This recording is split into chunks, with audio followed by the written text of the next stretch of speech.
Hi, Panda here. A quick content disclaimer for this episode. We do discuss rape in the context of The Wall of Storms, so please be aware if you are listening to this episode without having read the book. And now, on to the episode.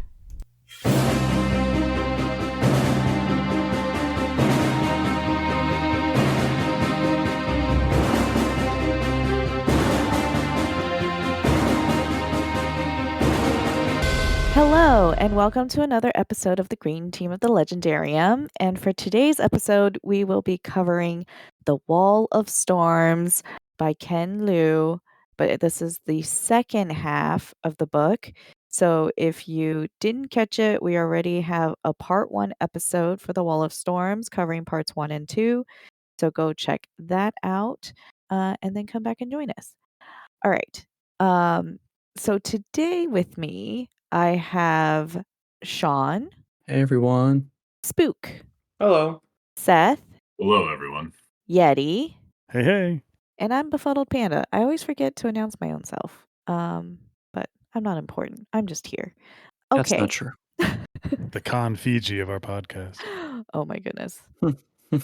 If only. Panda's not an ass. Thank you. I wanted to start off this episode real quick before we dive into all the spoilery goodness, because I know we really want to talk about all of that. Just real quick. Overall thoughts. Was the second half of the book what you expected? And was it satisfying? So I see some head shakes. Seth, why don't you go first? What I expected, no. We'll get into the why, but yeah, I mean, the second half of this book's just very different than the first half. And I thought it was fantastic. All right. Nice. What about you, Sean? Largely what I expected. More death than I expected. What was the other part of the question? Was it satisfying? It was satisfying. Yeah, like a lot of the moments that were set up were satisfying. A lot of like good narrative moments, good character moments. Overall, I enjoyed the first half more. Oh, interesting. I don't know how much, but I still like the second half a lot. It's a 5-star Okay. book for me. Very nice. What about you, Spook? Loved it. Not at all what I expected. Certain events that happened kind of right away in part 2, I thought weren't going to happen until the third book. That is what I wrote down in my prediction. This won't happen. It's going to happen later. But no, it was not a satisfying ending because it hurts and I feel like I need a cigarette. But it's a good ending. It is an ending in which I go, that was written very well. Okay. It was a satisfying read. Yeah, absolutely. Okay, cool. And I'm going to go next because, Yetti, we already know you know all the things. For me, was it what I expected? Kind of. But yeah, definitely thrown a curveball fairly early in the second half of the book. And then I think the reading experience was quite satisfying. Especially for like a sequel, a second book in the series. Definitely I think the second book for me outshone the first book. Yeah, I liked it more than Grace of Kings. Yeah. I agree. Yeah. Cool. Very different. So I think it's 5 stars Yeah. for all of us. And Yetti, what was the reread like? There was this one chapter that ruined it for me. It was just too corny, so 1 star. Yeah. Chapter 52, I think, right? No, very satisfying. Even the third time through. Can we give a shout out to a Discord member, Changes, who like hyped? I feel like a lot of people got hyped after they started reading it and like going through it. And I thought they did a great job just kind of experiencing the emotions before we did going in this journey. Agree. And I just want to give credit to Changes out there because it got me excited to reread it again. And, it's my third time. So. But yeah, this is. I also like this better than Grace of Kings. I think this is the best book in the series. Not to say that the next two are bad, but I definitely think this is like the peak of his. Of this part of the story. But it's also one of my favorite books of all time. Like I put it up there with Hobb and stuff like that for me. So that is very high praise indeed.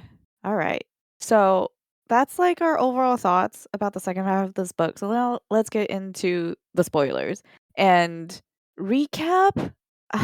Dude, man, so much happens in the second half. Like a whole new like society and people show up. The Lyuku. Yeah. They entered the chat. They enter the chat. We find out about Luanzia. He does end up getting to somewhere, but he does indeed encounter the Wall of Storms and somehow makes it through. That was such an interesting like twist where how we find out that Luanzia, like what happened to him and Zomi's father, and then the storytelling from Zomi's father to fill in Luanzia on all the history of the Laiku and the Aegon people. And then we find out just how ruthless this Peku Tenryo, who ends up being the chief of the Laiku people, how he made his way from being basically the throwaway son, who was given as hostage to the Aegon people, and how he claimed the throne. And then we find out a bunch of science-y talk. We learn about Silkmotic energy, and then we learn about the biology of the Garena fins, the dragons, and then there was this epic a space battle, epic airship and dragon battle, and then the tides turned where the Dara people thought they were gonna like Jin just didn't think they would have a chance, but now they have a chance, and Cooney Cooney dies. He sacrifices himself. Such an epic scene we'll talk about. And before he dies, he names Thera as the Empress. Amazing. And then shortly after, Thera's like, okay, I'm gonna go. But it's because, oh my freaking goodness, another person enters the chat. A whale spits out a prince of the Aegon people. And what does he have with him? Eggs. He's got dragon eggs, gives the dragon eggs to the Dara people, teaches them how to raise and bond with the dragons. But in return, he was like, I need some guarantees. I need to marry a princess of Dara. And Thera was really the only choice. And so now Thera and I forget his name. The Prince of Aegon are making a trip back to the Talkfall. Takval, that's what it is. Yeah. Back to the Aegon land and the Laiku to try to free his people from the Laiku. And then basically there was this ending scene of Gia and Rasana, and there is now no more Rasana. And Firo, Seth is just holding a sign, Gia sucks. Gia is mother. She is, seriously. And Firo is now the acting emperor, and he's going through his grief and trying to live up to the role and responsibility that he now has.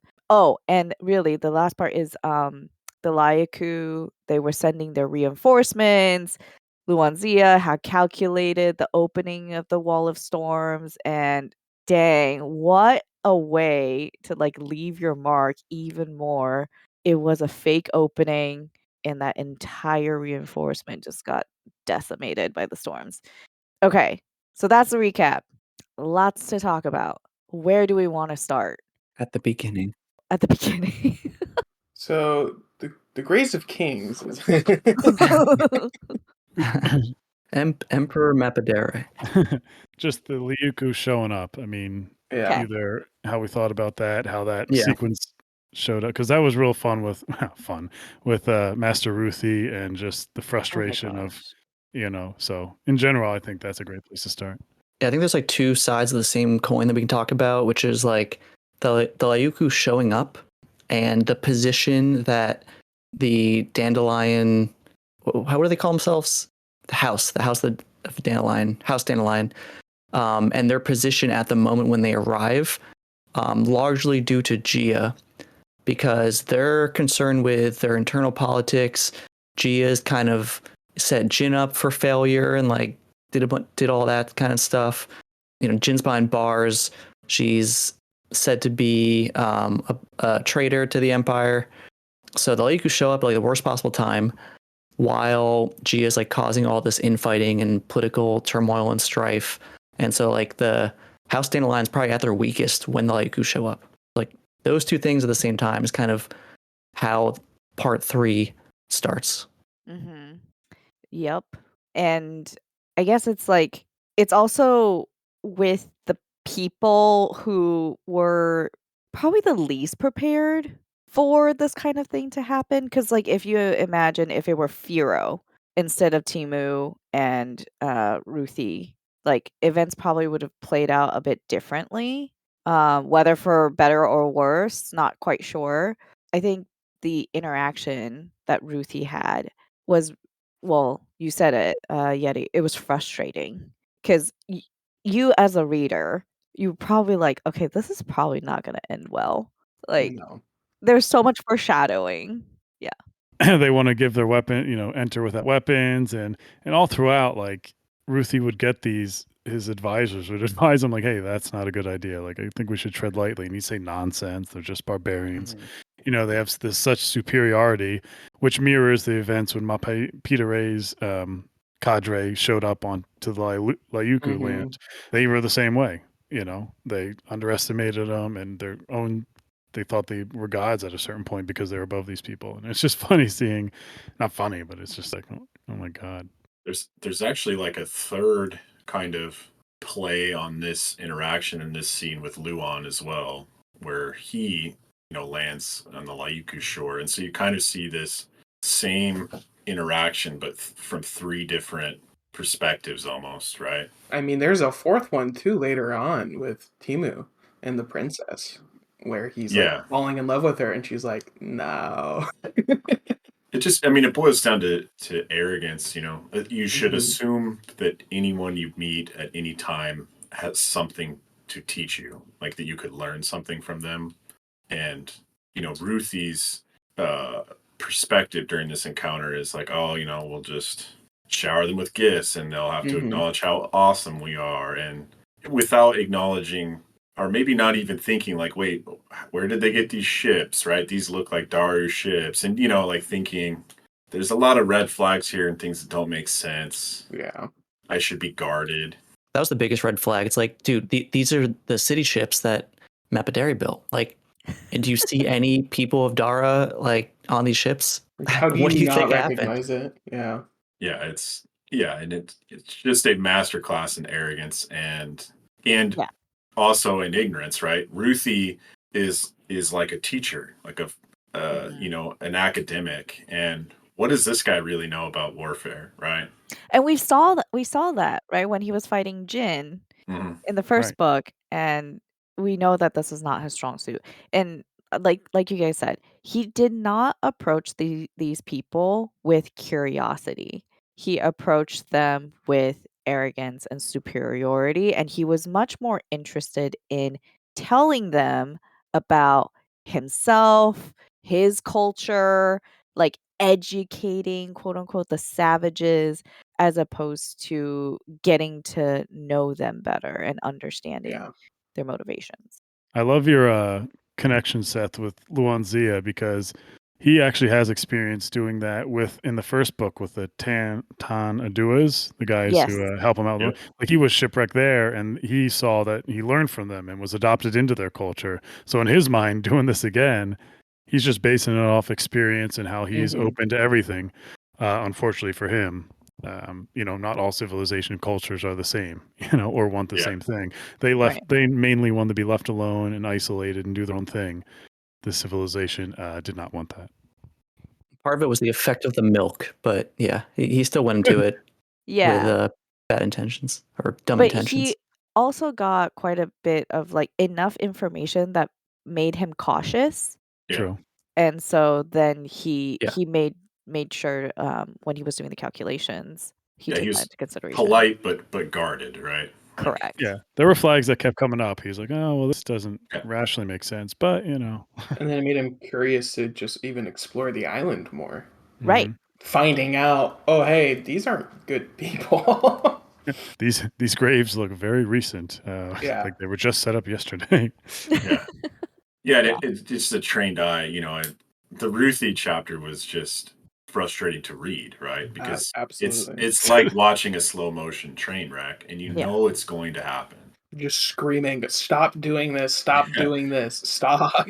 And Ken kind of puts a reader insert in the form of this soldier who's like, Yes. Yeah. you know what I mean? Like, Yeah. you're being dumb, right? Yeah. This doesn't make sense. We should not be just like putting our swords in the dirt and like, Yeah. literally not giving ourselves a chance to fight. And yeah, I mean, I'm not saying he got what he deserved. I don't think anyone deserves to be, like murdered in cold blood, but it wasn't shocking. I felt worse for his guy, for his guard. I mean, that The sucks. captain. He got Yeah. fallen orders. But like it was I love that, like right when they were come to the shores and Ruthie said not to attack them, but I forget the guy's name, but like the second in command kind of was just like he's like, we need to attack now. He's like, and it was ruthlessness. And it's just a funny, comparison to Tenryo. He definitely would have done that. It sounds barbaric and vicious, but at the end of the day, if you would have done that, no questions asked, to an innocent, in your mind, people, you would have saved quite a bit of lives, maybe. But again, that's morally, are you just going to do that to everyone who shows up on your shores, or are you going to be open? A civilization that's open. It's an interesting kind of, pondering kind of thing.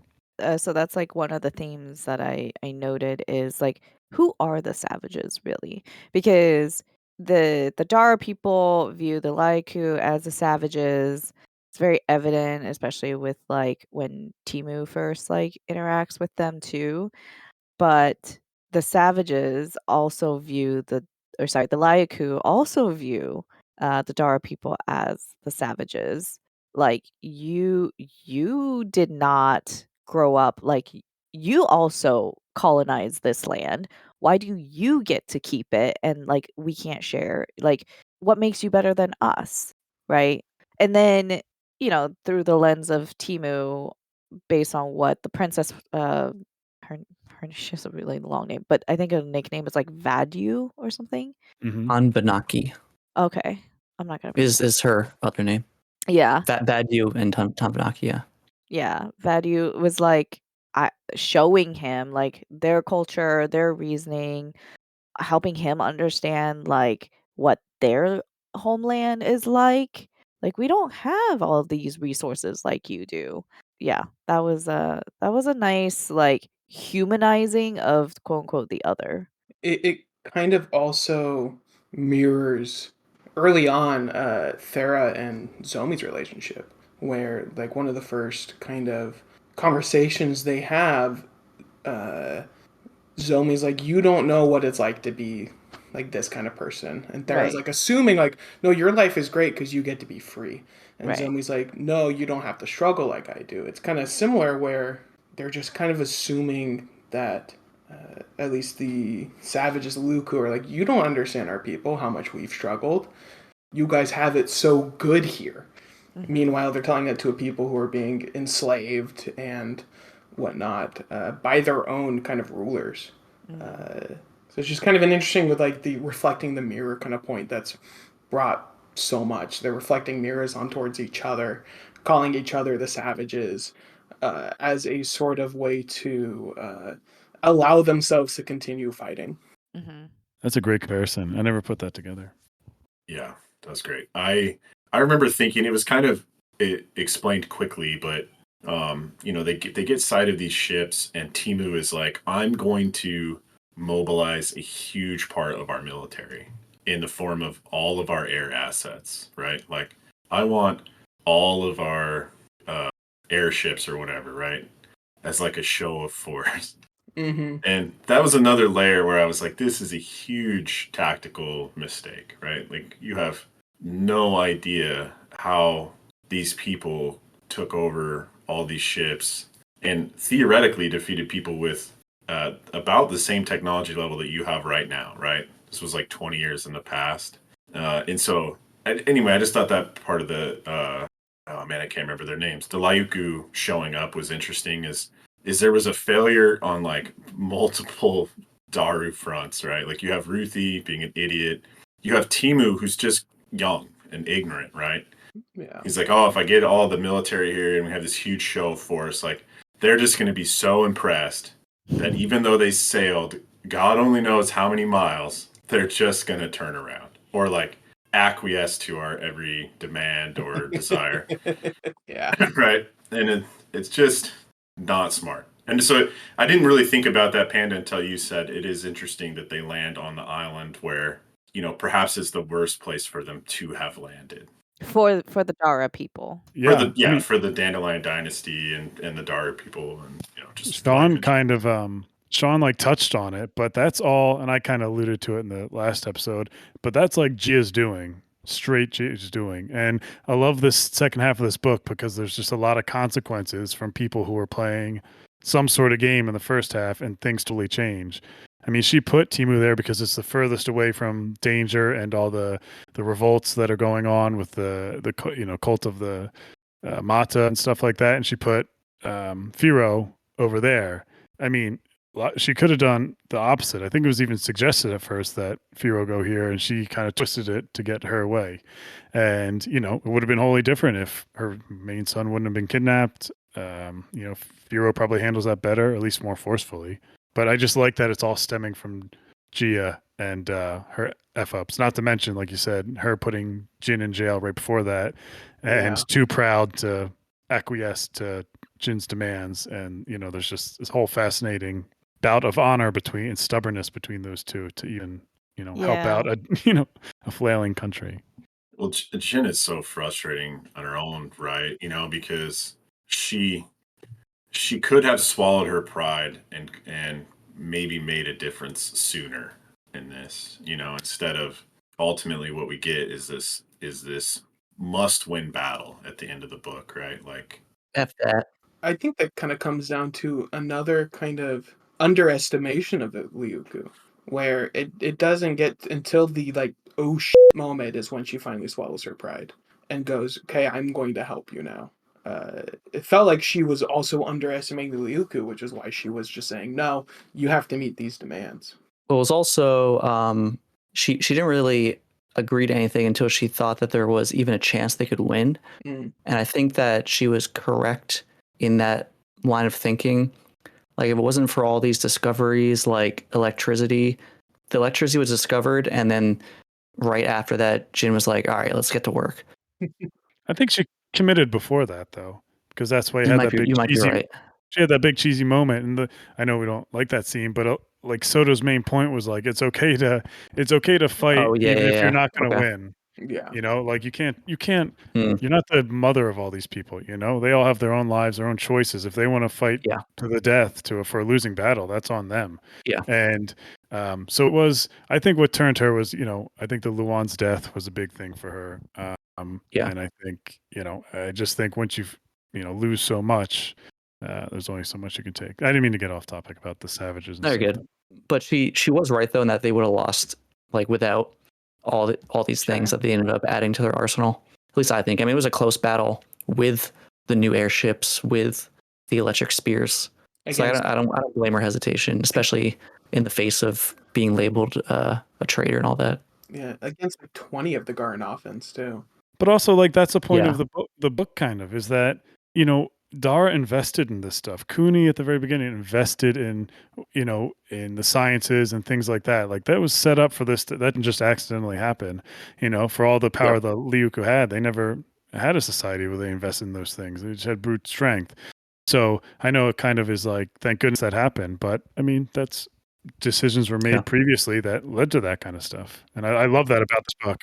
Yeah, because Zomi, Firo, like curiosity was nurtured and encouraged in the society. And one of my favorite scenes is in the cave where they're dissecting the Garena fins. Oh yes, definitely. Yeah. And they also like you just have this like different kinds of people. They're all good at different things, and you need to bring them together to work together to solve these problems. And the part where it was like, how do we coat the intestine of a garena fin with gold, right? To be able to store, it was basically a giant battery. Mhm. And you brought in the thieves and you brought in the like sophisticated professionals, the academics, and how they have to like work together. That was one of my favorite bits. Yeah, just like how they had to put out a fire. All the scientists were like, "How did Yeah. you do that?" They're like, "We Yeah. worked in kitchens." You know, like it's basic knowledge that it's like, it's just like you said, showing how inclusivity is just so important to a world and a people. Yeah. Yeah, diversity of thought, diversity of experience and perspectives. And I don't know if there is this criticism, but when I was reading that part about like the academic, was like, I know what lift gas is. This is totally fine. And then Funny. he lights his mat or pipe or whatever, Mhm. sets himself on fire. He says it's pure lift gas. Like there couldn't be any other gas. Yeah, exactly. But I thought that was a great moment. Some people might say like, "Oh my goodness, how could he be so dumb? How did he not know like how to put out the Oh, fire?" no. I think something that we, especially in this day and age, we take for granted how much has come before us. How many trials and errors and accidents and just all that curiosity. Like, I mean, it wasn't that long ago where there was no, like, we didn't have electricity. We didn't have like an iPhone. We didn't have the internet and like all these people that came before us and the environment that nurtured that kind of the environment to even explore and be able to discover. Yeah, it's just it does make me take a moment to just be grateful for all those people and all that work that came before. Yeah. Yeah, quick note about kind of just the scene we're discussing in general, or two quick notes. First, them using the thieves for Mhm. that whole research mirrors like Cooney using the bandits Mhm. Mhm. in Grace of Kings, and also just like a note on Zomi in general. But we talked about how Dandelion cultivates and encourages like for like diversity and free thinkers and like being curious about things and inventiveness. But like Luanzia existing and like being the person that he is, of course, made Zomi come into her own in such a huge way. And like they don't win this war without Zomi. Yeah. Listen, Absolutely not. at the end of this episode, we got to say we have to. Everyone can make their case for who's the most important person. MVP. Yeah, you could make a case for so many people. It's like Yeah. unreal how many people you get. I and could say Zomi definitely has Raul. Happy you could Days. say Yeah. Soto. You could. I mean, it's a legit discussion. So, but yeah, Zomi for sure. I mean, yeah, great character. Seth, did you have something? This was not anything important, but my note literally on this scene and chapter was the Manhattan Project. Yes. Yeah. And anyway, and then the other thing I thought that was interesting about this is true to real life is how quickly we discover something and then weaponize it. Right? Hell yeah. Yeah.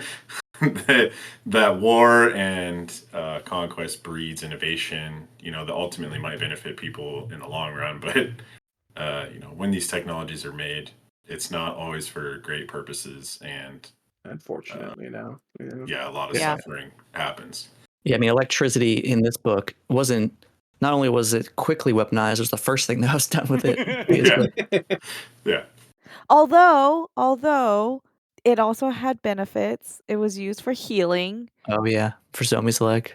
for Eventually. Somi's leg, but also for gout and like other other illnesses. It's used for puppetry. At the Yeah, end for there. It was used for art and waving the flag at deception. the end.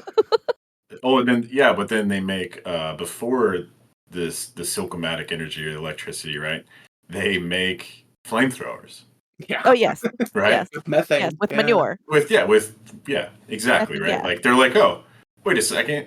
Like I used to play with the methane off this cow poop when I was younger, and and how do we turn that into a literal flamethrower? Which is cool. It was awesome. And your note in our chat, Panda, had me laughing quite a bit because you asked, you're like, did they just make flamethrowers? And I'm like, yes, they did. And filling it like the pellets of the poop so it has like gravity. Yeah. That part was sick. I was like, oh, that's cool. I think another thing to note on this is that without naming the name of certain books, there are books in the fantasy genre in particular that use science, kind of the idea of science as magic or something similar to that a lot. And I think that this book does it very well.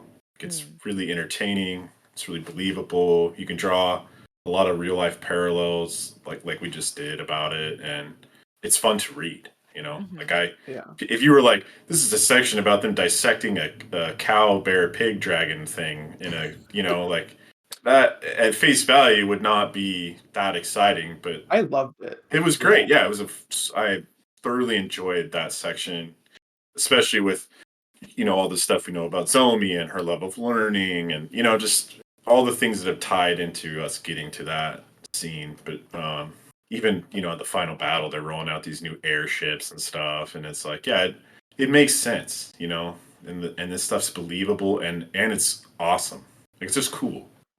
When I was reading a lot of that stuff, especially that air battle, I got like Star Wars vibes Yeah. from the whole thing. And it's just that this is definitely more rooted in real science than Star Wars. It's definitely cinematic, though. Someone brought that Cinematic, up, but it definitely was.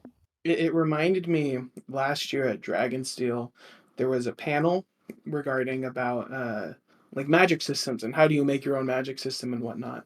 And kind of at the end, Mary Robinette Cowell basically said, if you're thinking like so hard about how to make your magic system work, think about a magic system based in taking lightning and putting it through wires.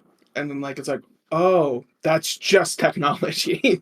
Right. So yeah, Right. that's just like a quote that's just been running through my head while reading this book, where it's like it seems like magic, but a lot of this is kind of intuitive to us because we know about cows. We know like all of this due to just modern science that it doesn't really look like magic at times to us, but it would to them.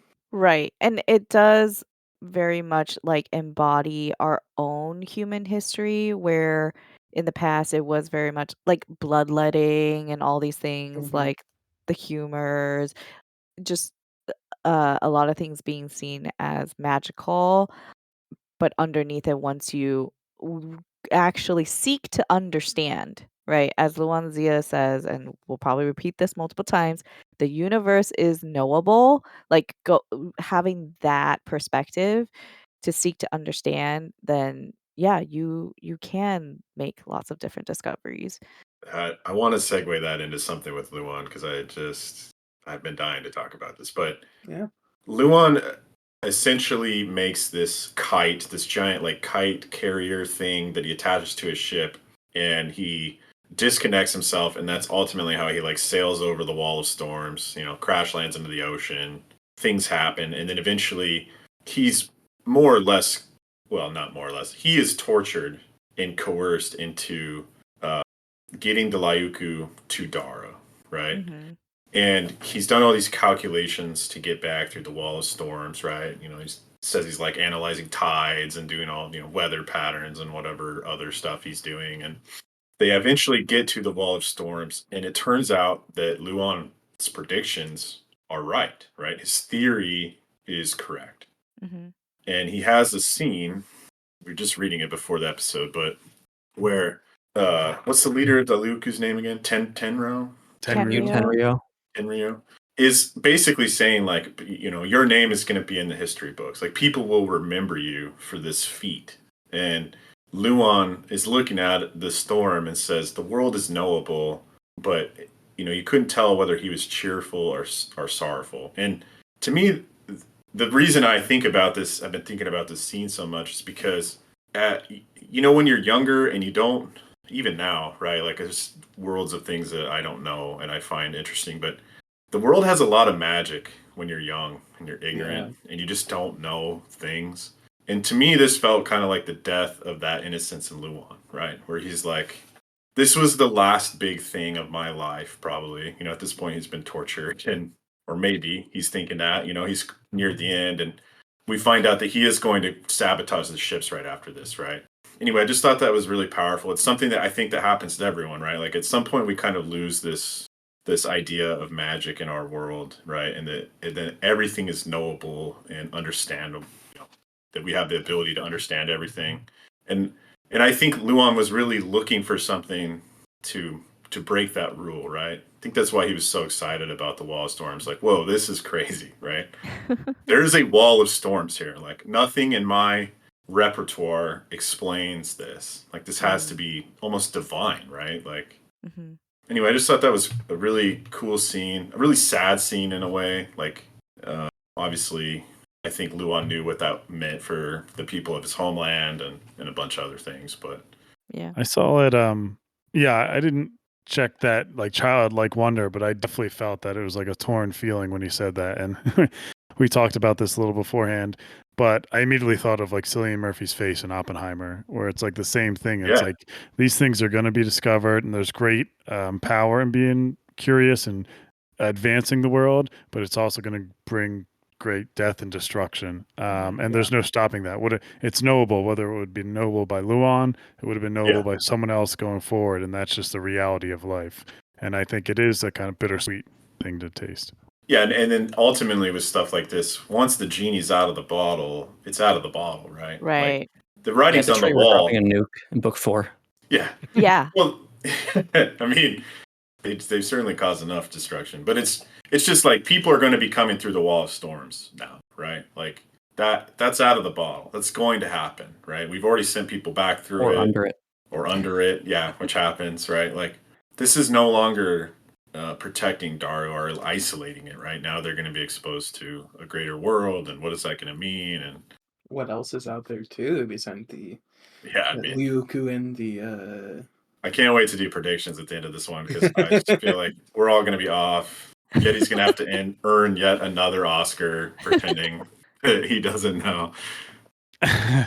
I'll try.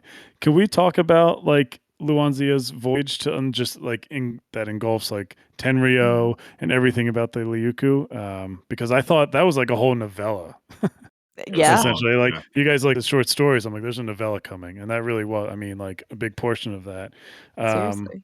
So, sorry, before you continue, I was oddly like, I don't know, not eager, but I was like romantically thinking about being a castaway on like a piece of barge in the ocean. I was like, seems kind of nice. No. It was until he started describing symptoms of scurvy, and I was like, I'm out. Yeah. Yeah. That was really cool though. A little slice of life of like this is how he fished. He was using the bones of the fish to like and squid ink to write, and it's just like The yeah. narwhals came up and helped, or not narwhal, whatever they are in this book. Yeah. Yeah, those Oh, little yeah. whale things Open the popped up and helped. coconuts for him. Yeah, I was like, talk about cheesy. That's what I'm talking about. There's multiple things like that. Like that's not That happening. was great. That's a great cheese. Disney book or Disney movie I stuff. felt like I was in a Disney movie. But so I'll just start my hot take now then, and maybe let's get on a discussion. I am pro Tenryo, and I think like it goes back to that quote of the hero of your own story. And for the people of the Liuku, like he's going to be known as someone who kind of saved their people. You could see from where they were to what he did, how he advanced them to a whole new culture through the Wall of Storms was a place that's so much more bountiful. Like if you look at it from their side, this guy is like a god. And what I really loved was how he mimicked Cooney's rise. You know, they were both devalued by their parents. Cooney's parents also thought he was nothing. I mean, they didn't let him get, someone else, but they didn't think he'd amount to anything. They were underestimated. They're both cunning. They both survived on their wily wits a lot of the times to kind of survive. And and I just thought it was an interesting how both of them really matched each other, even though they had different ideals. I couldn't get enough Tenryo, and he's brutal and he's vicious, and he does not have really allegiance to anything or anybody other than bettering, you could say his cause, I guess, but arguably his people's cause too. But he knows he should be the one leading them, and he doesn't want anyone else to think so. But I'm curious how you guys liked his kind of little flashback to see how he got to where he was. I mean, I think a lot of his actions are pretty close to evil, even if he's trying to do the best for his people. Like, there were paths to peace, paths to his people getting a better life and future. Like the possibility of them getting the small island entirely was floated at some point. But I don't know I forget what the reasoning was, but that wasn't enough for him. He wants to invade the big island, govern it and everything. I mean, this is why he's an interesting character to read, because he's like firmly in that gray territory for me. Because a lot of what he does, the intentions could be construed as good, and sometimes they are good, sometimes they're not. But yeah, some of the things he did to get what he wanted were insane. Even to his own family. But there's the one quote that kind of goes along with this that he says, which is, "If I am mighty, I am good. If I am weak, I am evil." Yeah. So the victors write their own history too, kind of that quote. But he sees a value in being mighty, kind of similar to Cooney betraying Mata. That was kind of a act of might in a way. He's taking what he needs, and House Dandelion governs, and House Dandelion is good. Yeah, it's just interesting because from like a young age, he was prisoner for another family.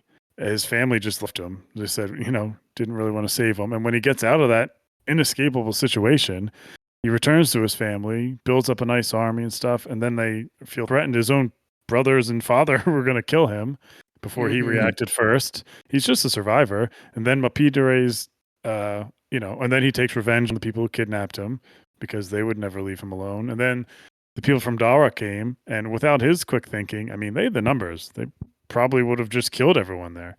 They clearly thought they were better. Yeah, it was very they let them take over, and like a lot of things had to go right. Women, and it was crazy. But yeah, I think he's a psychopath. Oh, he's a absolutely. Yeah, I just think he objectively has no conscience. Is he a genius?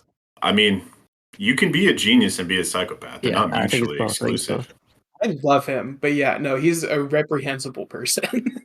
I think he's awesome, but he sucks. So here's the question. What is the difference between him and Gia? Because both of them, their methods are ruthless. And they both want a better world. Gia's worse? Is Gia a psychopath too? I think the issue with Gia is she's not doing the work herself. She's getting other people to do the work. As much as I love Gia, I think that's kind of the main difference. At least Peku, sorry. Yeah. No, I'm just saying she gets other people. She just has other people do the work for her while Tenryou is out there splitting heads open and whatnot. Yeah, Peku Tenryou at least values trust and friendship and loyalty. I don't think he does. Does he? He doesn't at all. He said that because his trust in him. He said he doesn't. You can't even trust your own family because when he was talking to Timu that one time, I feel like he trusts some of his higher ups. I feel like he trusts Hanvanaki at least, and maybe only her. That's more than Gia. Yeah. I'm still stuck on him being a psychopath. It's just. But we're speaking from a position of, not said and so are the people of Dara, of a people of a perspective of, I guess, privilege to a certain extent. They didn't have to grow. I mean, from their era, he had to survive. That's how his culture was, and that's how he had to survive, is in this brutal culture. He didn't have the advantage of being raised in a society like Dara to not be, gross and tenacious and vicious. Here's the thing, though. When he is willing to backstab anyone to get into power, right? He essentially kills the son of the family that he's being held hostage to, right? Who admittedly treats him kind of like their own son, but is willing to kill him in the end. Okay. Yeah. Who's gonna die? Who's talking about? Yeah. He's defending himself there. But what he does is he befriends a dragon, because I can't remember how to say what they're actually called, Darnoffen. right? And he says, "Look, we're going together, the two of us. We're going to right the wrongs of this place." And then he kills her. He kills her. But he how's that explained it. different He than- explained it to her.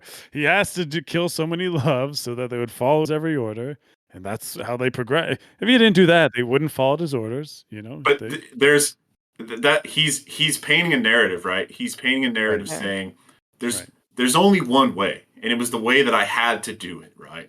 There's no other way that I could have accomplished this, and that's objectively false. And a bunch of characters are doing that in this book, which is interesting. He has smart ideas, and I think his end goal is a noble goal, right? But how you get to those goals has to matter, right?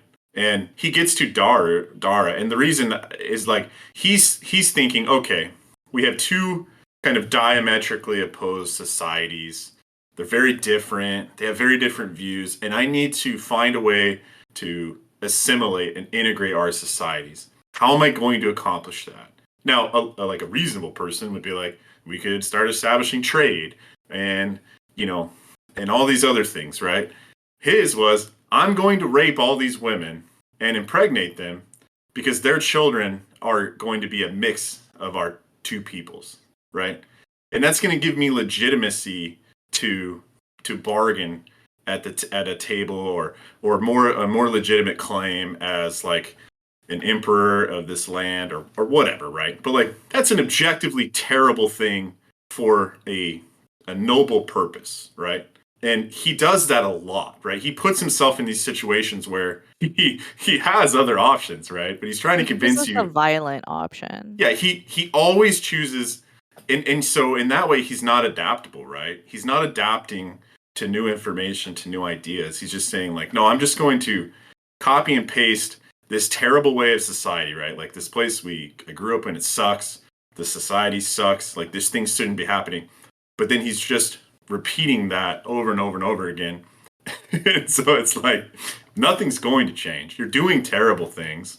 You're subjecting people to atrocities. You're not going. That's not the way, right?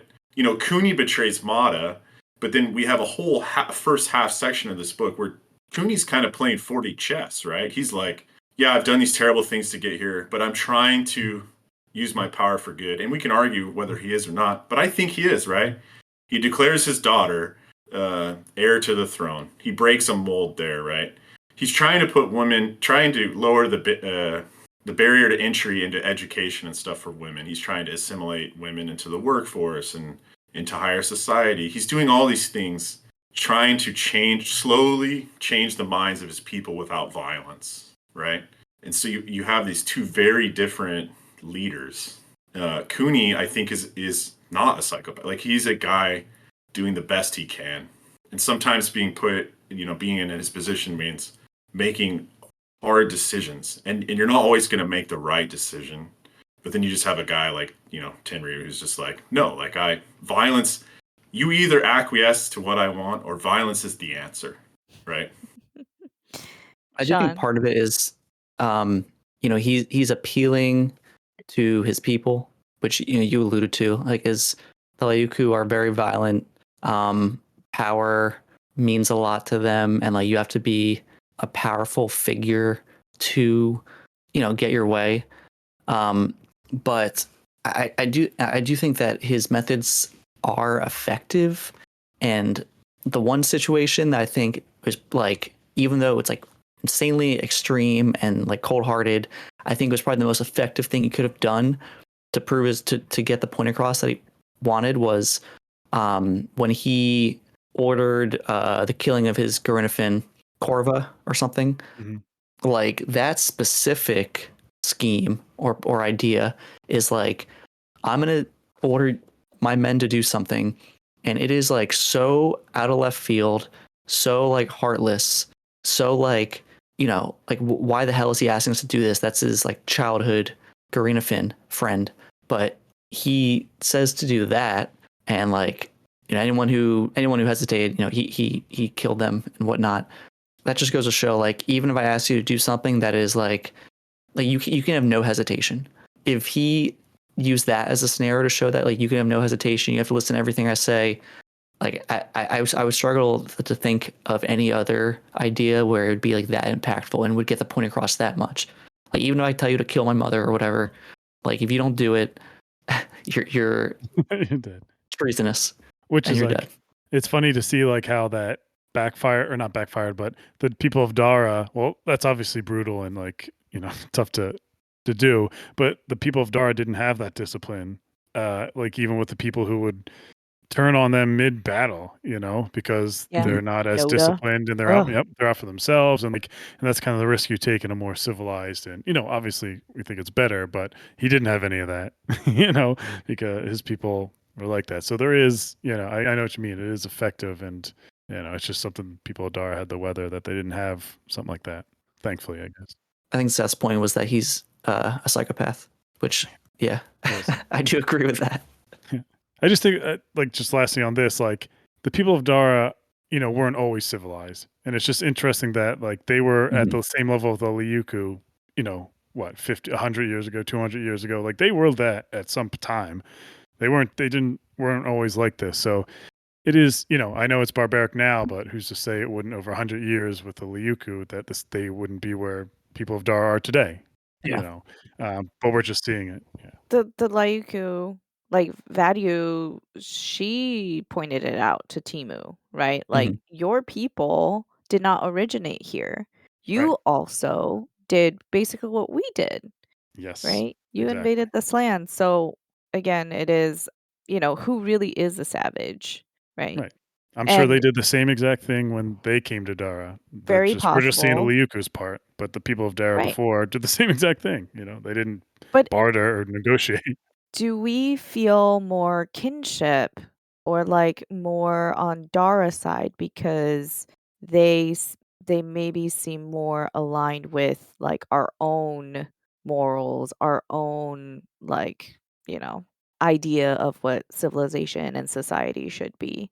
And so I think this is actually a very interesting discussion where if you're talking to somebody who is just very different, like their experiences, their, philosophies are just very different. How do you interact with that kind of person? Right? And we see that the options play out here. Nobody really tries diplomacy.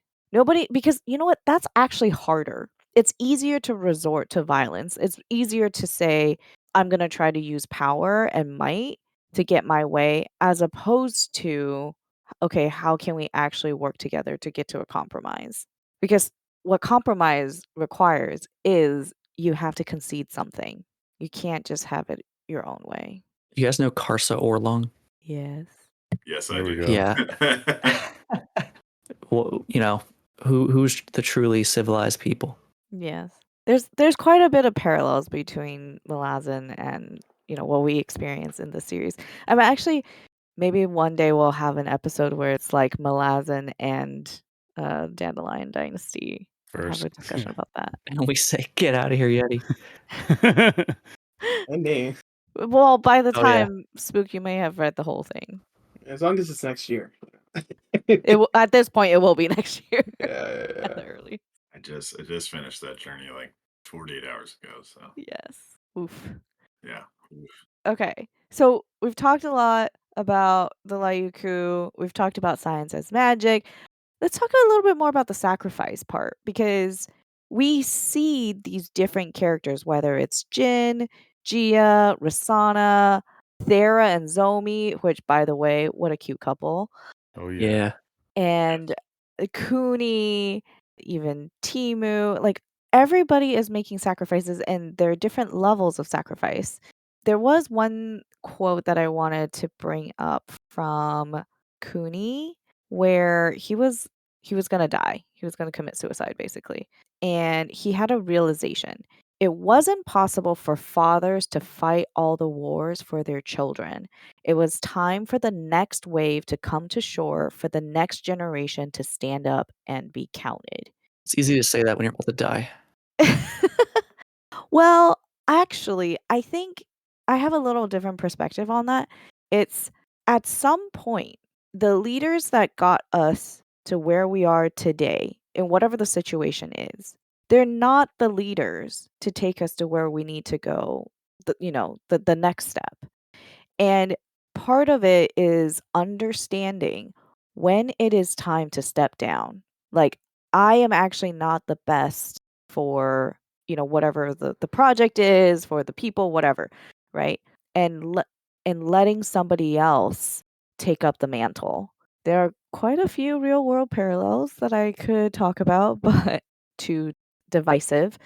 But I think that's an important lesson and just something to remember.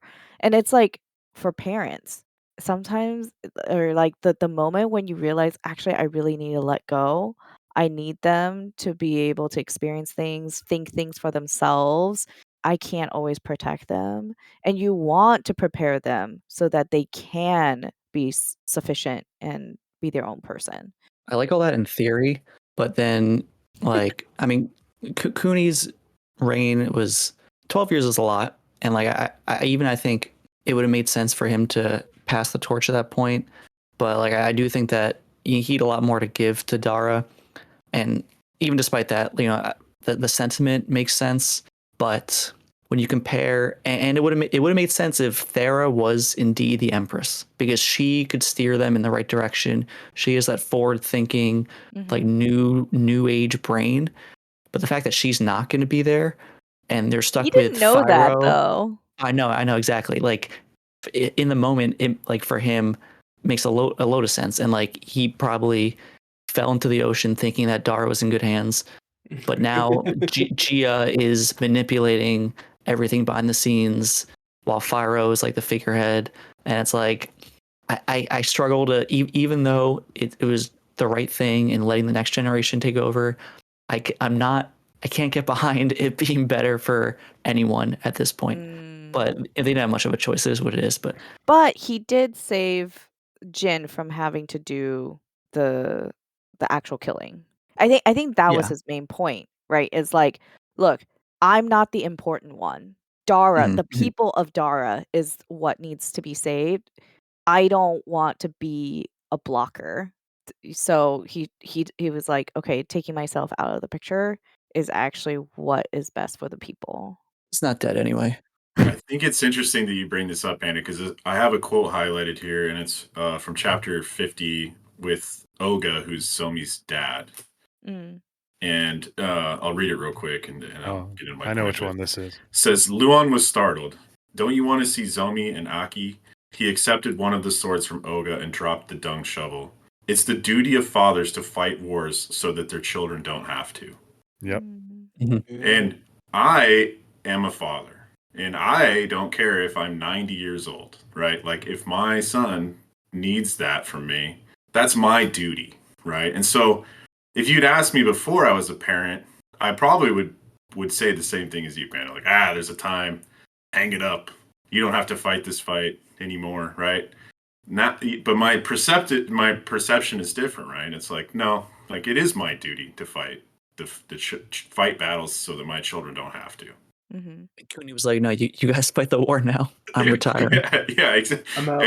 And I think there's a middle line in everywhere, right? Yeah. But I think what Oga's point here is the right. It rings true to me, right? It was one of the few quotes I took the time to like actually write down. And Yetti, I know you're a parent, so I'm sure you were like, yes, I will run through a wall, right? Like, well, I'm glad you brought that up, because I remember when Cooney said that, I'm like, dude, someone just said the total opposite of that in another chapter. But I think the point is that both are true. I mean, they're both true. Yeah, I mean, they're true at the same time. It's just at a certain point you have to let go about not as being a parent, but that you just have to, because I saw that quote as more he was looking as kids and what they're going to have to endure going forward, and just realize, like, life is brutal, and you just have to step down as this like hovering, caring, protective figure. You're going to do your best, and in this case, it meant he was going to jump off and go see Mata,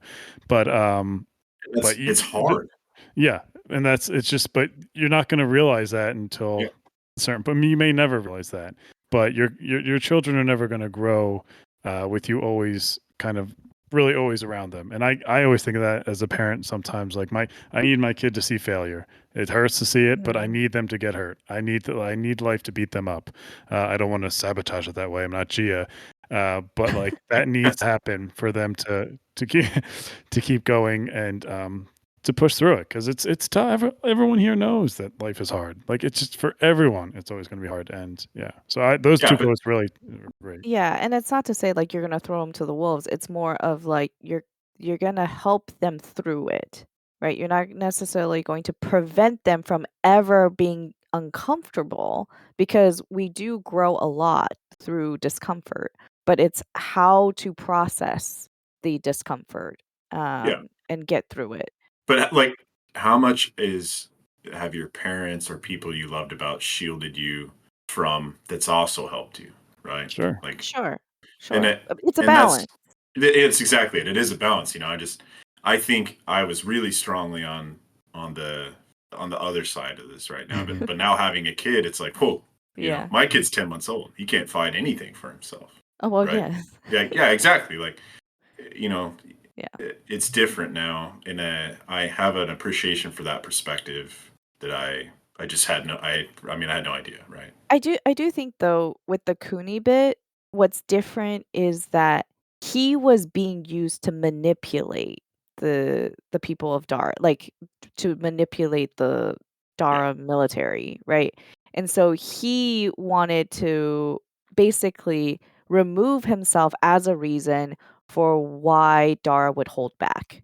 And I just thought about this because I kind of forgot about this scene, but can we talk about how awesome it is? Cooney's about to die, and Waterworks. And then he's hanging out with the gods, right? Yeah. Well, but then the whole thing, and I was like, man, this is awesome. There's a couple quotes I took from that section. It was cool how it mirrored my Peter Ray when he goes to and they both want more time, which is, I'm sure, a common thread. But you can tell the gods have respect for Cooney. Yes. Yeah. But Peter Ray, they're like, you're a worthless sack of trash. You said you had a quote. It was like, good speech, bro. I do. I took two of them. One of them because I thought it was funny, where Cooney asks, "Was I a Grace of Kings?" I just thought that was a funny quote to say. Was I the Grace of Kings by Ken Liu? Yeah. What are we, some kind of Grace of Kings? Yeah. But the real quote was, "You know the world isn't perfect, but you never cease to believe it could be perfected." And that kind of just sums up Cooney. And I loved that quote so much. And I think someone like called out like you lived an interesting life, which was like, you know, a sweet thing that he always wanted to do. You mean no to me saying I should always do the most interesting thing? Well, he was taking after Cooney. He lived by it. It worked out for him. Yeah, I mean that chapter, which I like remember saying was like one of my favorite chapters, and really it was just like the last 5 minutes, which was like Cooney getting up, going to the gods, then awakening kind of on the airship, and just giving that speech to everyone, and you know, saying I betrayed a brother, I've done this in my life, I wasn't a perfect father, you know, or things like that. And then he jumps down to his death and see Mata, you know, smiling at him at the end as if he approved. And I was like, I was done. I was like, I had to clean my eyes, cough. I was at the gym. I was like doing bicep curls. This is terrible. I think I was driving home from work and no, that was yesterday. I was driving home from doing like grocery shopping. And I'm just like tearing up. I'm like, oh no.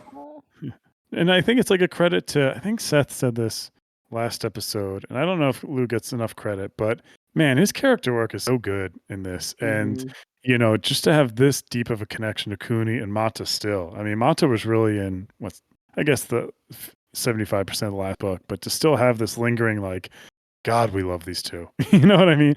Like, I just have such a like love for their brotherhood and friendship. And to see that, I don't know, it's just such a beautiful image he creates in that last scene. Like that was like cinematic to me. I could see Mata's dumb face in the waves, you know, smile, and like proud of him for being like doing something so heroic, and something that would live on in the tale of legends, you know, that Mata would appreciate. So it was just a beautiful thing. And then kind of, I think it like segues right to Thera and saying like, I'm gonna murder the you know, the Peku for this, and it was like, yes, let's effing go. Yeah. Do we think Cooney's actually dead though? Yeah. I think he's dead. Yeah. I just think there's a non-zero chance that he's dead. For some There's a non-zero reason, chance he's not dead. at the end where the whale is vomiting out a human, I was like, Yeah. what if this is Yeah, I Mata was like, Zindu for some already. reason? Oh, I Mata? thought it was Mata Zindu. I thought it was I didn't Tony. think, He's but I'm back. like, imagine this is Mata Zindu. I don't know. I just get the sense that this series isn't the kind that would just revive people. No. Yeah, it wouldn't really make sense for him to be alive because he'd be like, I need to get back to Dara. I need to like help this war effort, even though he just had a speech about passing on to his kids. But I don't know, just like maybe it's supposed to be like Ken's trying to throw us off, but like he's missing his foot, sure, but like he's not suffering any other deadly wound. Well, We saw no brain he's matter. still quite sick. He is. He Come on, man. jumps in the water. That's like his domain. He like controls all sea animals. Essentially, he's Aquaman. What? You never know. He starts healing, like his leg goes back. Oh my goodness. He turns no, into a whale. I wouldn't love it for the story, so I think Ken would probably make the better decision there, but I'm still unsure. Like until I finish all 4 books, I'm still gonna have Okay. a slight thought that's like hey, maybe he'll show up again. Okay. Book 4 is like 100 years down the road, and you're like, but Cooney could still come back. Cyborg. I want to issue a half apology to Timu Yeah. for some of the things I said about him, but some of Yeah. them I do not take back. He kind of sucks. I started to respect him. Like when he's in the field working, I'm like, you know what, this guy's kind of cool. And then in the end, I'm like, no, he sucks. But you would have fell for Tanvanaki too, right? Like we all would have. Oh, 100%. Yeah, Look, She puts on- no doubt. She puts on that dress of Dara. Whew, I know. It's over. It's over. Yeah, I'm done. with the wooden sandals, I just And she's It was feeding me alcoholic milk. Yeah, eggnog, I guess. Yeah, it's very unfortunate that she drugged and raped him because I feel like she didn't need to do that. But Yeah. whatever. No, she kind of Okay. had him at that point. Strategic. So, yeah, like I was not expecting that. And Mhm. while I was reading it, I was like, "Oh crap." Like I don't know what the general reception of like that scene is for people who have read it, but it was quite like he didn't go into detail, which is actually another quite like great piece of writing. It was all through dialogue. It was Yeah. not like Right.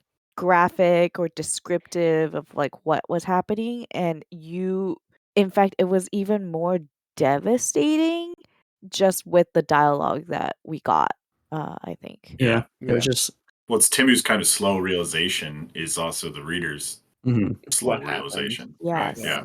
Yes. Tamanaki's that like, was- you want this, don't you? And he's like, what? And she's like, yep, you do.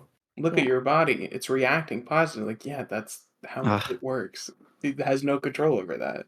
Yeah. And I guess like because normally in these kinds of scenes it's typically like the genders are reversed, Hmm. so it is interesting to see it where it's not the woman. I mean, who's earlier victim. in the book, it was the woman, like across the board. Because in the section where Mapadere's people are coming, he gave Tenryo gave like his thanes to them, Sure. and then when he invades, he takes Raolu's wife for his own, Yeah. Yeah. and then there's just the perpetual raping of Yeah. the woman of Dasu. Yeah. Shout out to Ra Olu and his wife, man. That is Yeah, they were clutch. That What a reveal. twist. That They You dealt guys with a doubted lot. them. jeez. And they got crucial, I forget what specific information, but they got crucial information intel to Dara before The whole they were locust, discovered and died. the whole plan Yeah, of the locusts. locust. They set Oh, that yeah, up. yeah. Mhm. Seal Cooking your them. granaries with wax. Again, a lot of luck for that to happen. But If I was pulled it off. a citizen in Dasu, I would have been like, what the hell does this mean? And then I would have got eaten by locusts. Yeah, no doubt. I just would have enjoyed that baked good. Yeah. Quick quote that's slightly relevant to what you're just talking about and also relevant to the difference in societies. But Tanbanaki tells Timu at one point, shame is a lie told to you by those who would enslave you. And a lot of Dara civilization is very much like you need to be, what's the word? I mean, like meek and like proper and like you need to hold yourself back because this is just the way that things are, and like you need to have shame with respect to your like sexuality and all this stuff. And it's a good quote. It's a good quote. Yeah, they drop some knowledge on them. I mean, even Tenryo, when like he first kidnaps Timu, and Timu's like, if you do this, hurt anyone innocent, I'll haunt you down from the afterlife with the gods. And Tenryo's like, I don't care about your gods or your afterlife. Like, Right. you guys put way too much thought into that stuff. Like, I'm gonna do what I want to do. And But what do they Christ. do? They start Worshipping them. they like basically adopt the Dara gods, That's but right. turn them into their own flavor. Which is They create interesting. Yeah. I know. I love Opon. that part. They create Opon, another Malzahn thing. They create Opon, literally. But they Yeah, they mold their and gods with the Daras. Funny because I thought the yeah, same thing, Sean. Literally Opon. the Dara gods are also like the way they are now were also not what the Right. gods of the land originally were. So it was basically a mirroring of what Dara did to those original gods. Yeah. Yeah, and the gods like talk about that a little bit. Right. Yeah, it's kind of cool that in this, this universe, like that it goes both ways. Mhm. Like the faith affects the gods affect the people, but they, Mhm. it's not a one-way street. Right. Mm-mm. You could compare that to Stormlight Archive. It's Yeah. still like Malzahn also. not quite like explicit, but it's also not as obscured, like the influence on each other. Mhm. And then there's a one scene where like I don't know, it's some sort of divination, or maybe it's a scene where maybe it's Cooney's scene, but like the gods are like changing, like they're like half crow, Right. half Mhm. this.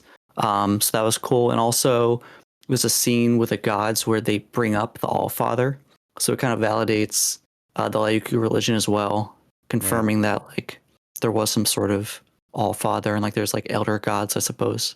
Man, I want to know what's outside of that wall. Because yeah, they do hint at even more gods and more lands, and just kind of like how disconnected they are from everything because they're stuck there as well. And Lutho is I'm glad you brought this up. gonna go try and see what's out there. Yeah, I'm open book very 3. See if there's a new map at the beginning. Oh. Spoilers. Yeah, When too easy. I opened book 2, I was like, the lands of Ukyu and Gonde. Well, I almost said like Where is nobody this? read the glossary before you start. I'm like, don't read that. He's spoiling stuff. Yeah. This is why I was like, oh, like we'll see the Immortals. I have strong predictions for book 3, but we'll I Yeah. will say the Lutho, that was like one of my favorite aspects going forward in these stories. Like I love that decision, and it's just amazing where it goes. Okay. Him making that decision, I loved it, and the fact that the gods can do that, but now he's mortal Mm-hmm. by choice. Oh, right. That Yeah, he Lutho. just For a second, I was like, who's Oh Lutho? yeah, that was right at the very end. I kind of forgot about Yeah, that. yeah. Yeah. Luther, He's- yeah. So he's like kind It's of like the like last page. Somebody on one of the ships. right, and he's like the god Oh, that yeah. kind of favors Luan, and and leaves him the book and stuff. So Yeah. it's just funny he's kind of following in Luan's footsteps too. Yeah. Yeah. Very excited. Best god. Best god. Yeah. I don't know. Shark Rufizo, he creates a lot of trouble. Okay, He's the cool one. too. He's the reason no to me when it's like Jesus. Yeah. So, Panda, you wanted to talk about like the Garinafin warfare and like a little bit of the last battle? I'm like dying to talk about the last battle. Let's do it. I've been like shaking to like get to the Then best you two start. chapters. No, I can't do that. No, sorry. You can't start?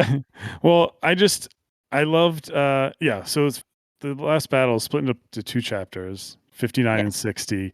And this whole book, even before that, Ken Liu is so good at doing the seesawing of upper handness, where it's like one side will do something that prevails, and then they'll have a response to it, the other side quick thinking or something like that. And that last battle was like up and down and up and down, whereas like Spook said, you needed a cigarette after. Yeah. And it was just it was but it was also super fulfilling to see the things that the people of Dara had been working on up until then, the Silkmatic Force, the flamethrowers, all finally come to fruition and kind of foil the the Gurnoffins and the Peku, who again just relied on brute force and what they thought they knew about Dara, and underestimating the people of Dara too. Just for using their minds. And yeah, I guess really all I want to say is like that final, like the most cinematic thing to me was that final battle between Jin, Tenryo, and Defiro Miro was like, I was like 6 feet off the ground reading that, like hovering Yeah. the whole time. When she has Matazindu's sword. He has the club he was given by the Tanaduan. He met his best friend in Tanadua, and the Peku's just like this monster on the other side. I was just like, I was beaming. I was like, it was incredible. And they still can't kill him with that. It takes Zomi. Right, and how they did it. Lightning spear. Yeah, it was just so inventive, and God, was it emotional. And even then, to still use, Zomi has to use the dead Jin's body to keep, because there's no leadership at that point. She had to use Silkmatic Force to use her as a puppet to say that, like, hey, we're still in this. And it was just, I couldn't, I don't know. It was amazing. What a way to end it. They like kind of don't win the battle without her doing that, because that like made people realize who won. Without that, it's chaos still. Right. Well, and I like, it was very interesting. If you guys obviously picked up on this, but like they didn't outright win.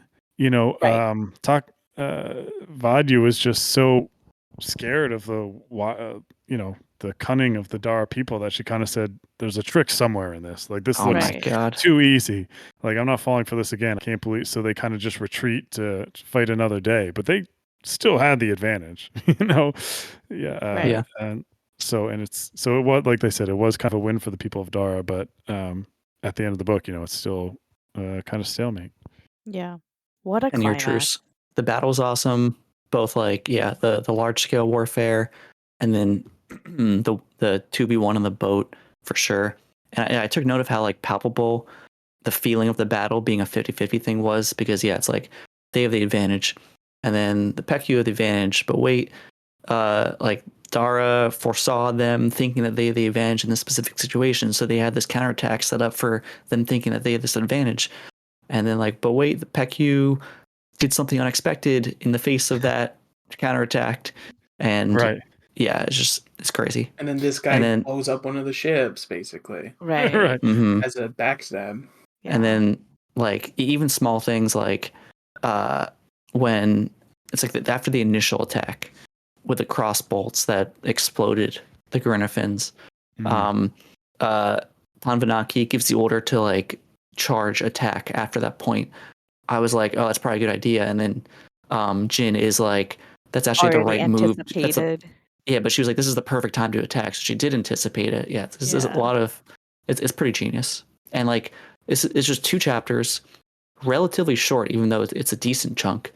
And Ken does so much in this battle, character work, all the all the scientific stuff, all the epic moments. I'm not a big battle guy usually. I kind of just I could take them or leave them. But this one I was all in on. 6 feet off the ground. We're all levitating. Yeah, it was quite satisfying of a read, and very I felt like I was in it. Like I was reading it on the plane, and there was this toddler in my row who was very aggressively shaking the armchair. My entire row was shaking. She was screaming her head off, and I was still super engrossed in my book. That's what active noise canceling headphones says something. Yeah, I didn't even had headphones in. I was just literally I know. Wow. So good job, Ken Liu. Oh, I think my favorite moment was you get 3 different viewpoints on sacrifice. You get, it was the people in one of the airships that were about to go down. Yes. The general there's we won't be remembered. It doesn't matter though. Do your job. Yeah. And then I think it was Jin, maybe her squad, that was we will be remembered. Let's go out in a blaze. We're going to be heroes. We'll be remembered. Yep. And then I think it was Zomi. Her point of view was just don't die for no reason. You don't need to sacrifice. Just come out on top. Win. Make the right play. Don't die for no reason. So it's three separate viewpoints on a last stand effort, Yeah. which Oh my is God. another just Ken genius moment. Well, I was going to bring up to that point that first one where the one soldier asked the general or captain, like, "Are we going to be remembered like Mata Zindu?" And he just thought about it and was honest with him. Said, "No, some soldiers we fight just because it's the right thing to do and for our cause, and we're not going to be remembered like that." And just the idea that Liu does with like the small people in these worlds, like like when the Leguku first kind of took over and like there was like a first counterattack by the people of Dara. There was like this one woman who like led like I think it was like a kite attack or a ship attack in the dark. The first take out some Garanoffins and Oh, like yes. she was like divorced. Her husband hadn't seen her kid in a while, and Yep. her husband was over there, and she's like, I got nothing to really live for. I don't plan on coming back. They're like, you want me to give them anything? And just the noble like going down with the ship those her and her whole crew had in that moment, like they'll never be remembered. But it was just a character from one chapter. We barely like Yeah. had told a whole story just on that. And I just love how he really focuses on the importance of all the people of Dara, not just the Kunis, the Zomis, the Theras, like even the street magician, like who Yep. created, I mean, he Love that was guy. obviously, he was obviously doing it for financial gain, but they want a greater purpose. And even Firo knew that, like he wanted, and they're so important to success as a culture. And I love that those people got their right focus and due. I think, yeah, like greatness can come from anywhere, which kind of reminds me of Ratatouille, like anyone can cook. But yeah, that's kind of the theme is like don't discount anyone because you don't know. Like they are the hero of their own story. Yeah. That feeling is evoked a lot as I'm reading this series because Ken will zoom in on someone and like, I don't know how he does it, but each time I'm just like, this person's story matters to himself and it's making an impact in large ways. This stuff. I did want to ask, like, what did you guys think of his writing style? Because and like the storytelling, because it does change quite a bit in this book. And I think something that Liu does is he's not like rigid in how he tells a story. He doesn't necessarily just stick to a structure for structure's sake. I think he chooses the right structure for what he wants to convey. Yeah. And like the science part, right? Like how we find out these different inventions and how they developed them was like, he sets it up, he tees it up in the present time, and then he gives you, the backstory of like what happened.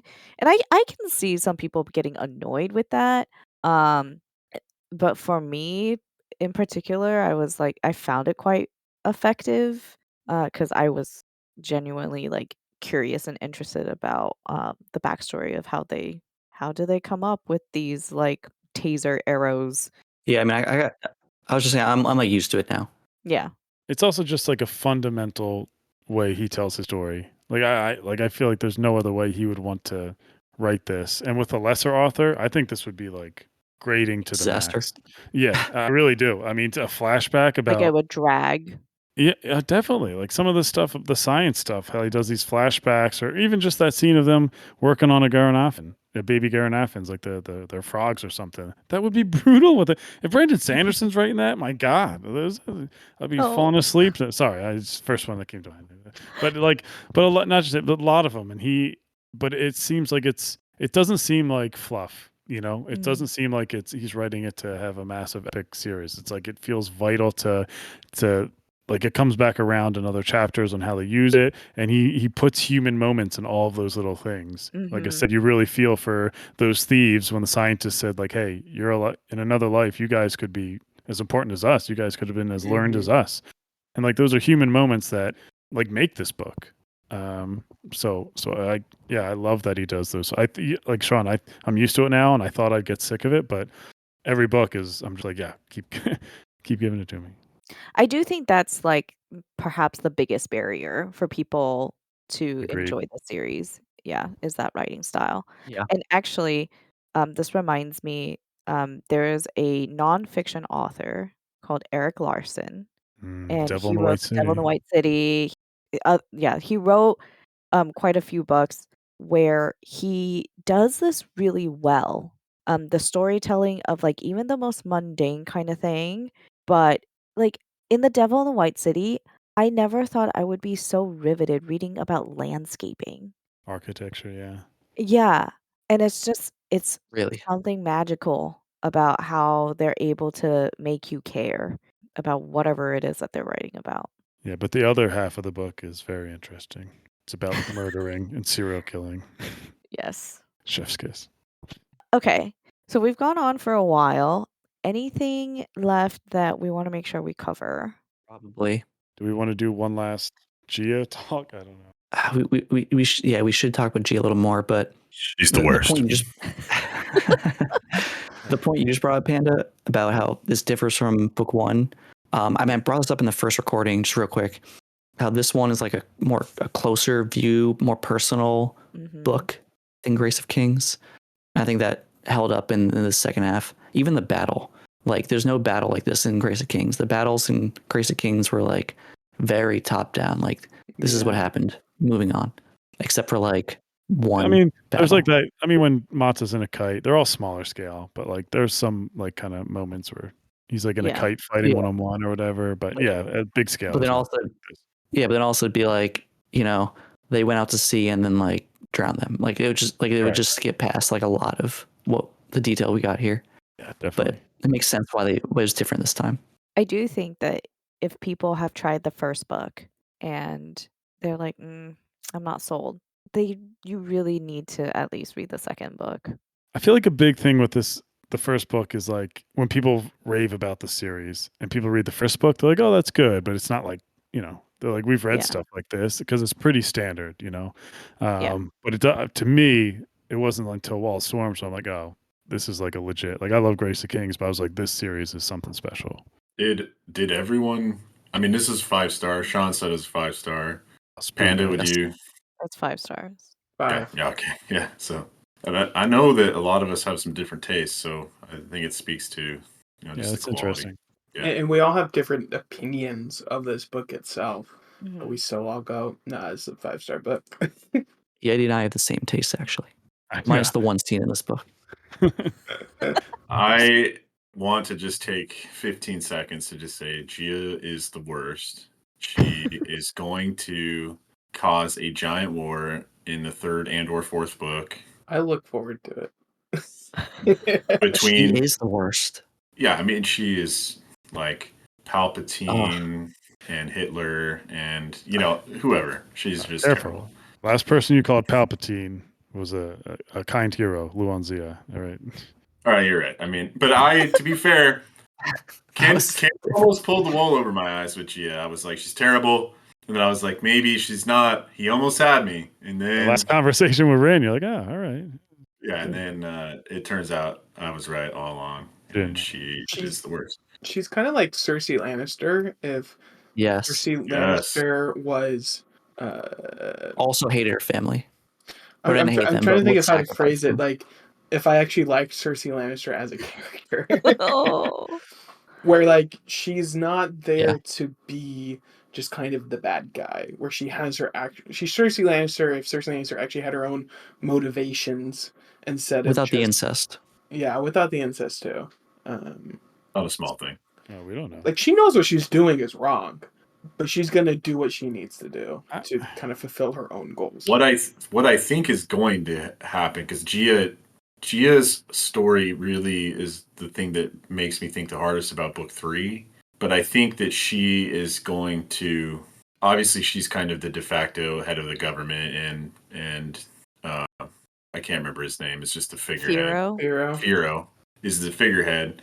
But Thera and her new boy toy are going to go do whatever they're going to do, and then they're going to come back, and I think there's going to be a giant war, because by then the Lyruku that are on Dara now will have been assimilated or killed off, and Gia is going to be like, wait, you're coming back to, save this land or whatever? Like, F off. She's going to have dragons.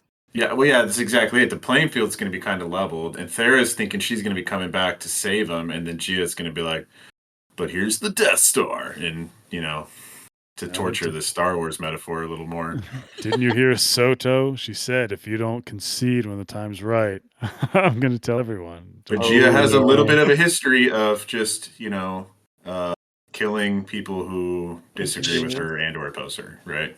Yeah, she's killing Soto. I mean, next book is called The Veiled Throne. So that's kind of an Hmm. interesting title for kind of all this intrigue that Hmm. we have. Yeah, I don't think she's gonna give it up, right? She's going to try and hold on and hold on and hold on, and Thera's gonna come back and be like, I think Ken Liu's gonna flip this idea of the savages we were talking about earlier, right? There was a quote that Soto Again. said to Gia, or like halfway through the section, where she says, "The grace of kings may belong to all, but few are fit to take up the burden." And I felt like this was a point where Gia was kind of flipping to no longer trying Yeah, to be power right. hungry. I don't know what's happening now. Like, I love She that kills. quote. Who knows what's gonna happen? Well, where when she kills Rosanna, like I Yeah. had to read that section like twice because I was like, Yeah. no way, did she really? And it was like it was kind of like almost ambiguous at first, and then the next chapter, Firo is like mourning the loss of his mother, and I'm like, Yeah. wait, what? Yeah, I was The like a little psycho unsure actually that did happened. that? Yeah. Like, are you kidding? That was the point of no return for me. Like, she did not have to do that. That She went was the too point. far. But Like, she have you learned explained her nothing? reasoning. Yeah, What do you Rosanna's it not did- meant for this. Yeti probably thinks she's a hero. I don't know. Rosanna needs to die. Rosanna because she's sucks. not meant What'd to. she bring? She does nothing. She made weak decisions all the time. Stick on. Like, did she learn nothing from the treatment of Jin? Yeah, I don't know. Part of me thinks Ken just like he didn't know what to do with Rosanna, so he's like, all right, she's gone. No, I don't think that. I think that coming into the second book, if I remember correctly, I was like after we finished Grace of Kings and we were making predictions for the Wall of Storms, I was like, "Oh, I don't think there's really going to be that much like war or fighting. It's going to be more political intrigue." And obviously, I was very wrong. But now I think my prediction for the Wall of Storms would be my prediction for the Veiled Throne. Yeah. I think there will still be some fighting because obviously the Lyakuga are still there. There's still a threat, but I think it will be a lot more of the political intrigue stuff. Just thinking about the titles too, like Speaking Bones, the fourth one feels very ominous. Stop Like looking at ahead. this Come on. point in the series. I mean, that's as Okay, much that's as I'm public going to look. knowledge. That's public Book at a knowledge. time. How much of a time skip do you think we're gonna get? Do you think it's just gonna be 10 years, or if we're gonna see what happens? Maybe like a year prior to the 10. Bit of a lead up. Yeah, it's going to have to be some amount of time because Thera and them are going to have to, win over. Yeah. Some things are gonna have to grow. It doesn't even matter though. Yeah. Like he could start the book, be like, all right, immediately after this one, and then like 7 years later, like heading just 7 years later. Like Ken jumps around so much. It truly does not matter. Yeah. I mean, I'm excited. I'm excited to finish these. I almost bought the paper menagerie by him, but I've heard that like I'll just be weepy. Yeah. Yeah. Well, then why didn't you buy it? What are you talking about? It sounds like a great time. Selling point. It's exactly what I normally read, but You need something lighter. Need a mental break. I'm in my light read era right now. Yeah, we're recording this right before the Christmas holidays, so yeah. Can I sneak in a point real quick before if we go that I really wanted to talk about? I love the idea in the series that characters are trying to control like destiny or life in a sense with their decisions that they make. And one of my favorite ones that this like showed, we talked about it last episode, but when Zomi kind of didn't stick up for Jin and she was in jail. And she did not do that because she wanted to be in a better position, a better standing, so she could give her mom a better life and essentially get her a house in a better place. And that decision she made to essentially backstab Jin led to her mother being burnt alive by Garnoffen. And she had to watch.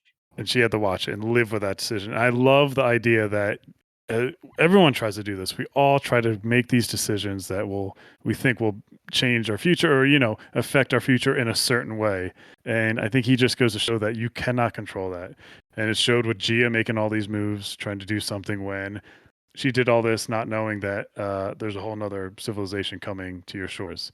So I just love that idea. And the Zomi one was the most heartbreaking, where it's just like, oh my, like to have that on your conscience. Like she wouldn't be here if it wasn't for what you did. And not only that, Gin wouldn't be in prison if it wasn't for what you did. But also, I think with the Zomi example, it's more of she didn't listen to her mom. Her That mom too. told her, like, I understand what you're trying to do, but that's actually not what I want. But Zomi thought she knew best, right? And she also had this guilt where it's like, oh, I got to experience all of these things while my mom, had to slave away and live on very little. And so it was more of like what her actions were doing was to try to assuage her own guilt Mhm. as opposed to really for the benefit of her mother. It's the same thing as Gin with the soldiers. She didn't want to put her soldier's life at risk for a pointless war. And again, she was Because she doing the didn't same thing want. Zomi was doing. Yeah, Yeah. exactly. And You know? actually, this brings up the point where Luanzia, he had a reflective moment where he was like, "This is why I left the court. I did not want the responsibility of like people's lives on my conscience, right? And this is why he Mhm. wandered. I only want to have to account for myself, Yeah. and that's just See, not."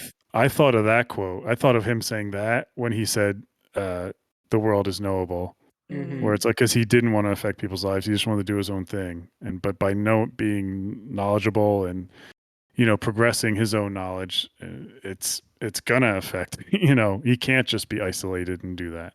Right. You know, Man, there's so much good stuff in this book. Just I know. I think we're just like scratching the surface, honestly. Like if we wanted to go like chapter by chapter, ugh. Yeah. and if you're listening, please come talk to me. Just I come talk will. to you. Yeah, just I will him. make you a bamboo gift of some kind. And What? Not the exploding kind, right? no, but like bamboo's a big thing on Dara, like Yes. Yeah. something. I will make you something cool, Ken. Just come talk to us. Uh, yeah. Who knows?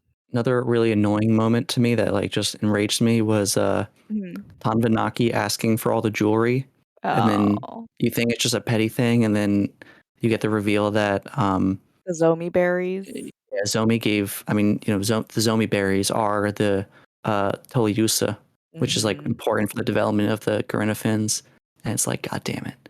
But then later in like the chapter or the book, it's like they even the playing field some other way. Like Yes. I mentioned this in the group chat, but like they fit so much is fit into the last two chapters. Like even get the Wall of Storms like eating a fleet of the Lyuku, like it's just crazy. Yes. Which that was very satisfying. Yes. All right. Anything else? I might have a couple random quotes. Yeah. Let me see here. I was taught that what we fill our hearts with has much more to do with our fates than our native talents or circumstances. I like that. If you keep positivity in your life, it's like if you stay positive more than negative, not that good things always happen, but Yeah. that, that'll kind of, I don't know. Now I feel like I'm quoting the book The Secret. Never mind. I mean, it'll affect your life more than talents or circumstances. Yeah. It'll Well, if you have a put more like, positive effect. right. Yeah. Also, one that like is quoted a couple times that it has thematic relevance is "No fish could live in perfectly clear water." Mhm. That's gonna be an easy one that I quote in real life, and people are gonna be like, "Wow, you're so wise." So smart. I had one quote. What courage it took for the starving and the poor to continue the mere act of existence, Mm. of survival, of endurance. Such quiet acts of heroism were not celebrated, and yet they made up the foundation of civilization, far more than all the honorable sentiments of the Anno sages and the pretty words of the nobles. Yeah. That Banger. was Yeah. top tier. That's beautiful. There's another one kind of pigging back off that, talking about courage, which is true courage comes from not being certain and unafraid, Mm. but from doing what must be done, even while being terrified and full of doubts. Mm. Yeah. That was like Jin was in that scene, right? Yeah. Soto to Jin. And I kind of related that back to was it the orchid talking to Fithaweo earlier in the book, Mm. calling him not only the god of strong but the weak, and how courage is better displayed when everything seems lost. Mhm. Right. I'm so hyped for book 3 now. This chat has just got me fired up, Nice. ready to run through a wall. Let's go. I did like this one where they explicitly said, killing the emperor was easy. Building a world that is more just and persuading those in power to exercise it wisely have been far harder. Sounds like a Gia quote. Sounds like the series as a whole. Yeah, that's I think something that's I think the he's theme. ruminating on a lot. Yeah. Yeah. Yeah. So Man. I will say book 3, not really spoiler, but ends. I put it on my Google. Don't look at my Goodreads review because I kind of spoiled the ending. It's one of the most bizarre ways to end a book I've ever seen in my life. Like I could give you guys 1,000 guesses on how this book would They end. go to space. You wouldn't guess it. You It wouldn't becomes guess it. dragon riders. I would have guessed that's more believable on how he ends this book on the fashion he They ends go it. back in time. Ron was my right. goodness. There's going to be All right. nukes. Predictions time. There will be nukes, though. Yeah, there will be nukes. Yeah, you They guys. create an interstate. I would give you clues, but I don't even want to. It's My one and only prediction I already said, but just that ultimately this will come down to a war between Thera and Gia. I think is where the series heads, where it goes. Oh, I- and then actually, never mind. I think that's too obvious. Is I it think obvious if Thera and Takval team up with Liuku? Oh.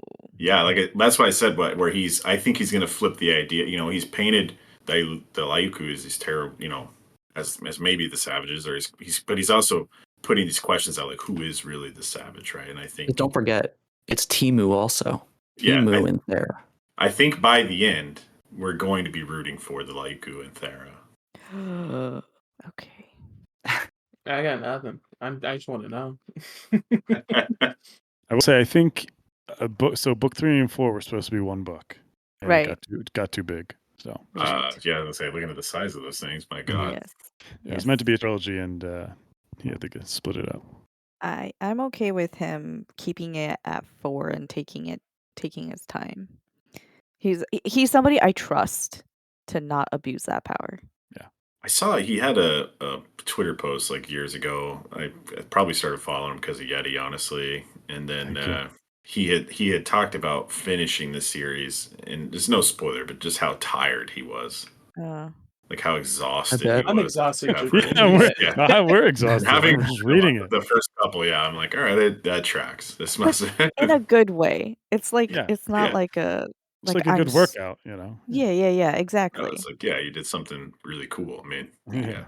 all 5 of us. I mean, if you're listening to this still and you're not convinced, read this book.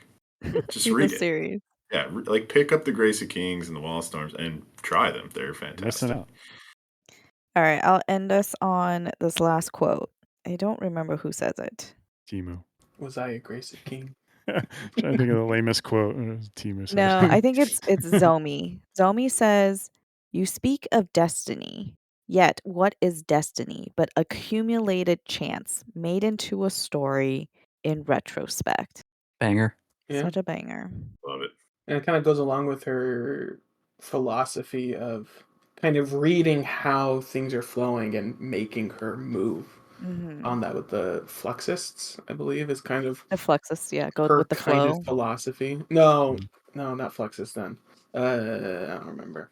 There's the incentivists and the moralists too. Patternists. Oh yeah, and the patternists. Yeah. Good for Yeah, him. she was speaking to Thera in this quote. That quote kind of goes with mine from earlier, where it's like, if you fill your heart, what you fill your heart with kind of guides your destiny. And kind of like the twist on it that you said. Yeah. All right. Well, we are pumped for book 3, but as it is going to be the holidays, we're going to take a little break and collect ourselves. Break. Read something a bit happier before we dive into the Veil Throne. Thank you to the panelists, Sean, Seth, Book, Yetti. I'm Befuddled Panda. Until next time, bye. Bye. Thanks, everyone.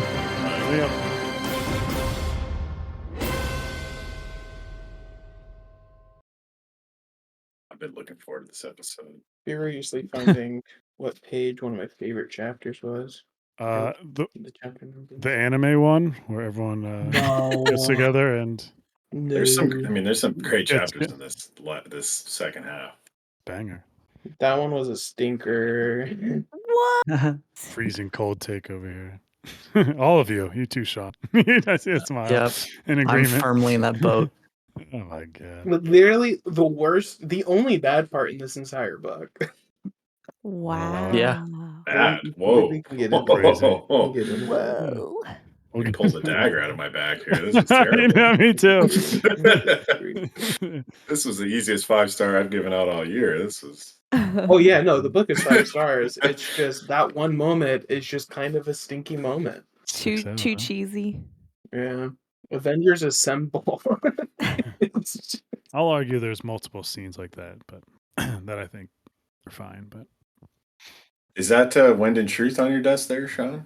Sorry, what was that? Oh yeah, yep, right here. Actually, no, wait, that's Rhythm of War. Oh, I'm sorry. Either that or a Bible. Sorry for the loss. I'm almost ready for Wind and Truth. I'm on chapter 84. There we go. I'll be honest. I listened to Drew's spoiler-free episode. Kind of got me excited to. Kind of got me in the itch to start reading Stormlight again. Even though Let's have a Rhythm of War discussion instead. I would right not be now. able to join that because No, you I've just pretend never you know, read it. and then we just kind of go with it. It'd be fine. Yeah, you're not Okay. missing out. Yeah, it's fine. Even It's though not a my bad book. It's just even though my good read. I love the book. Anyway, This read, I'm more of it's fine than it's bad. Up until now, I was like, oh, it's just like a pain. But now I'm just like, yeah, it's fine. So it kind of improved. Except I really still hate a lot of the ending stuff. It's just tough when you wait for a book for a long time and then that's what you get. But like you said, reading it now is probably like I think it's a great book, but I know I'm in the minority in that one.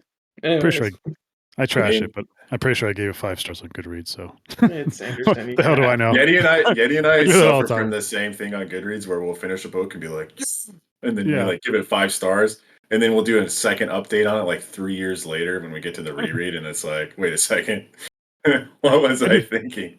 I do that a week later. I don't even. I just think about that was not good. No. Yeti just drinking whiskey out of that cup. I don't know why I just made that up, but straight, clear. It's cold. Yeah, straight vodka, clear liquids for me only. No dark liquids. Okay, we ready to start? Yep. Yeah.